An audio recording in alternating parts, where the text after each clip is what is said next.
Welcome to our channel Innovative Techs. Now today we are having with us Mr. Anshuman Chatterjee. Now he will be sharing his total interview experience. And yes, we are also saying that Miss Nabila Anam is also present over here. And she is also cracked the interview process for the CCD. Now she will be asking the question to Anshuman Chatterjee. So Nabila, welcome over here, and Anshuman also welcome over here for sharing for giving us your time from your busy schedule. So Nabila, now Thank you, Costa.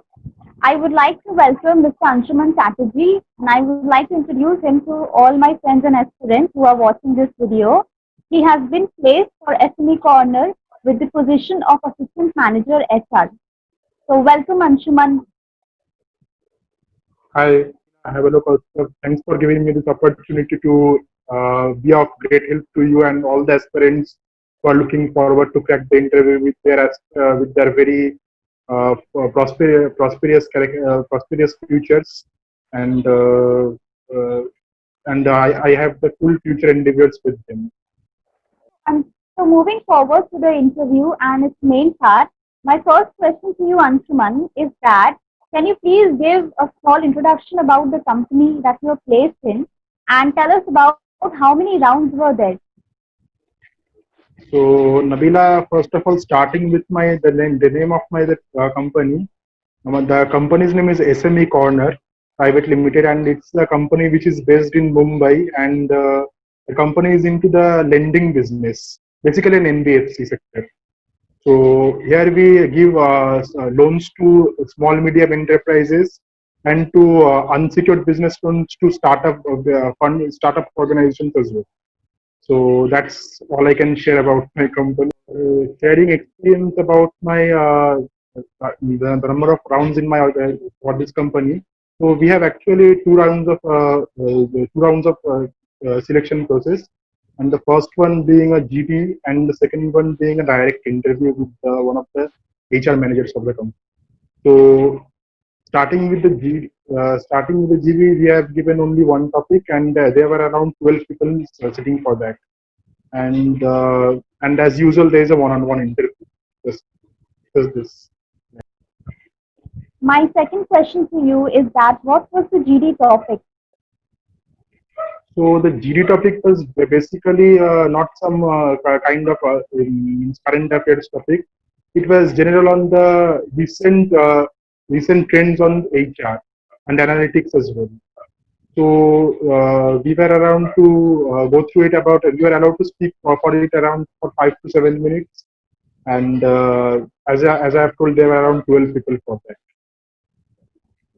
Okay. And what was the strategy that you applied for this GD? So coming to the strategy that I have applied for this GT was to start at the beginning and trying to end it by giving the closure note, or if I am not allowed to means come to the closure note, prompt in between anywhere, but not prompting anyone but not prohibiting anyone from speaking their own points. Okay, so that's the ideal strategy that I should believe that anyone should go for, because if you're prompting someone when they're speaking, that's not a good impression is in front of the moderator. So what I choose instead was to start with, and when you're going, there's a session when you are going to start with, you should definitely start with some really rich points, rich content, basically saying. Because if you're missing out at the content and you're starting, then for sure you are losing for the opportunity to perform well in the GD. So if you're starting with and you have some rich content to say, definitely start and speak in between somewhere in the GD. And if you're not getting a chance, then be sure that you are a part of the closing note or the conclusion. So that's all I can say about the strategy. That would work the best. That's really nice. So, aspirants, as you heard our experts speaking, that if you are having rich content, then please give an initiative in the GD first, and also please do not interrupt anyone else while they are speaking in the GD. Anshuman, since you are from HR background, I think you are the best and the right person who can explain our aspirants that what are the requirements And what are the skills that you need or the strategies you should apply to build a CV? Okay, that's really a very important question you have asked, Anila.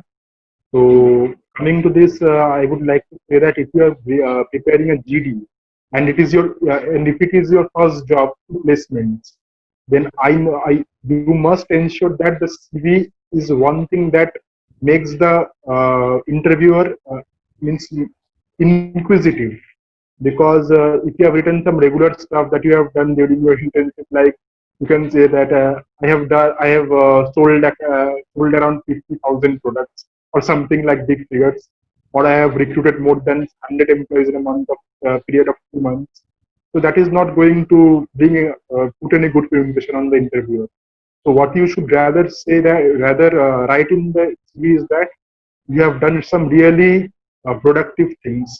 For example, speaking about myself, I have put that I conducted a sentiment analysis on Excel in the company on which I was given a chance to do an internship for the HR for the role of an HR intern.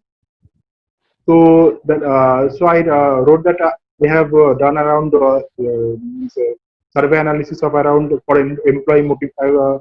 I have done some survey analysis on employee motivation and also on sentiment analysis of this.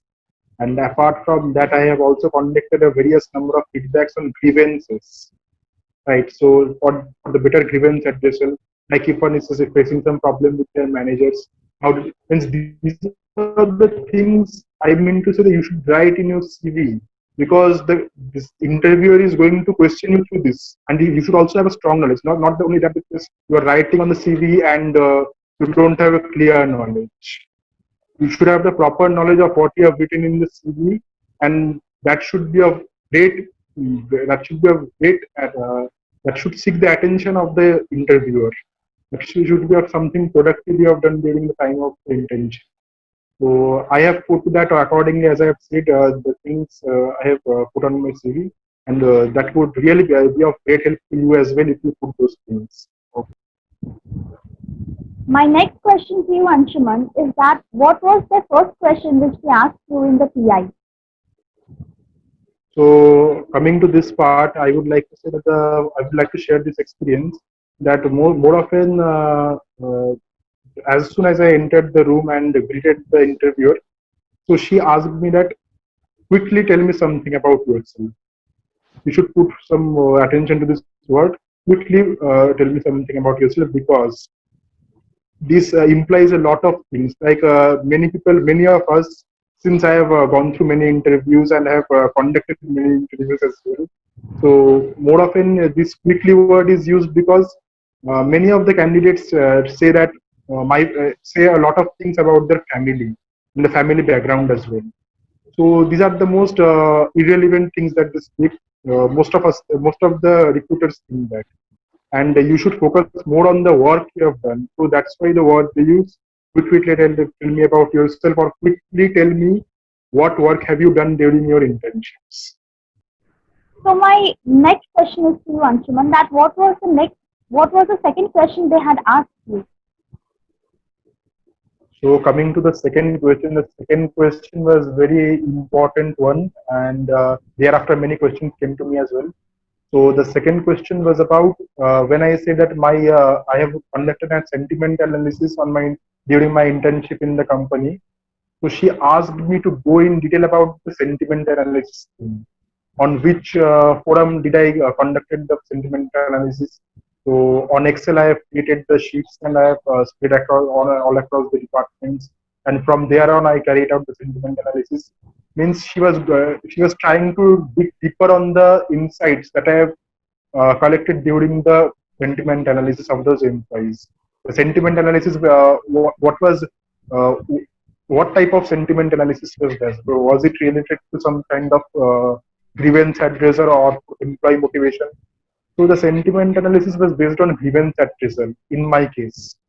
So so there were around 5 to 6 questions, like what were the questions to bring forward to notice and all. So this question, I think that was the most important question in the entire period of the interview. And she also asked me to display the results as well on my laptop. So as I just now I have shared the interview which I have got success with. So subsequent to it, I would also like to share the number of the experiences where I have failed to crack the interviews. Navira, am I supposed to share this experience? Yes, yes, definitely. We'll be more than happy if you please share. Okay, so I would like to share this because it will help candidates and aspirants to crack to their dream jobs as well. That's why. So starting about my experience with my very first company I have got interviewed with is a basically a manufacturing plant. And from there, I was faced various types of questions based on my past experience in internship as well. And unfortunately, that interview did not go well due to some of the reasons. So maybe one of the reasons was that I was not very good at the time in catching the nerve of the interviewer. So that is one of the great quality that you should have while facing an interview, because after facing more of 2 3 interviews I get to know something about the means type of interviews yours that you may face while giving an interview. So the basically I will discuss just three to not I will share the abcds of this hr and all, just for the 2 or 3 kinds of interviews that you may face. So the first one is just a resume reader. So resume reader means they will just ask you questions based on your resume and or curriculum, whatever you want. So and these types of interviewers will find most to be of management level guys who are conducting the interview. So they will not dig deeper into something like that. Just they will ask what work you have done and have a proper understanding of it.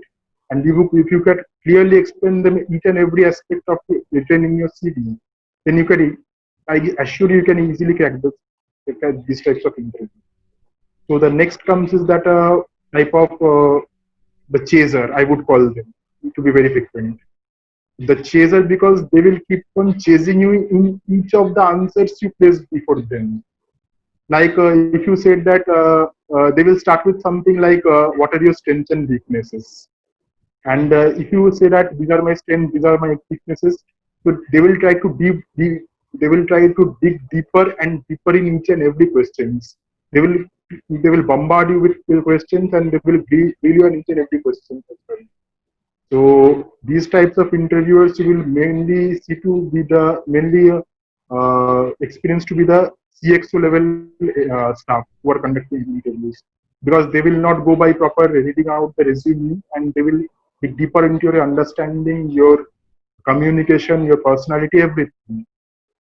So and the last one I would like to say, these are the most easy people to interact with, the listener. They will just you will find just 1 or 2 listener in your, if you give around 10 to 15 employees, they will just listen to whatever you say and judge you. That's all. Thank you, Anshuman, for sharing those things. We have reached to the last part of our webinar. So, Anshuman, my last question to you is that what are the key advices that you would like to give to our aspirants? So Kavya, this is another important question that you have asked, 3 key advices.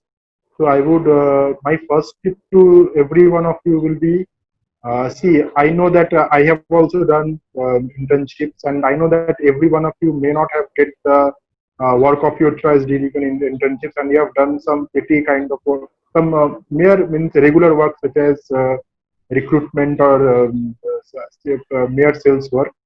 So I would like to advise you that you should be focusing more on, if, though you have not done all the work, but still you should add them to the CV, and you should say that we have carried out some project by our own. So it will help you to gain an advantage over your competitors. So you say that these are the projects I have gone across, and these are the things I have got influences, and you should present that well in front of the interviewers. That will put a good impression.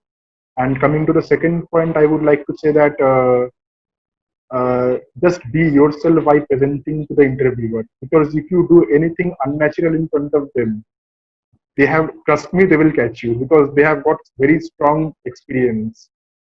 Even I saw many of the candidates while conducting the interviews. tried to be unnatural, or they have done some kind of overacting due to which they got rejected. So please don't do that. Be yourself. And the third and the last point I would like to say that prepare and prepare well for whatever you are expert at, because something which you have only practiced one or two times, that is not going to help you during the time of interview. So just prepare well on whatever work you have done or whatever you have learned. If you haven't worked, then you haven't learned whatever, please prepare well on that and ace it. That's how I would like to say. Thank you. Great. Great, really. Thank you so much, Anshuman. Thank you. Thank you, Anshuman, very much for the insights that you have provided to our aspirants. I'm sure and I believe that the aspirants must have found it very helpful and very insightful. And for the questions which couldn't be discussed here, or the queries which our aspirants are having, we will be sharing his contact details with this video. So please feel free to contact him for any problem that you are having for your interview. So thank you both of you for giving me the opportunity, and to all the aspirants, I would like to say that as Nabila and Kaustav was sharing my contact details, you can reach out to me anytime you feel right, and I would be very glad to help you all in cracking interviews and giving you some valuable insights regarding on how to crack interviews in future as well. Thank you. Thank you, Anshuman, and thank you, Nebula, for giving us time. Stay safe and bye bye. Thank Bye you. bye. Bye.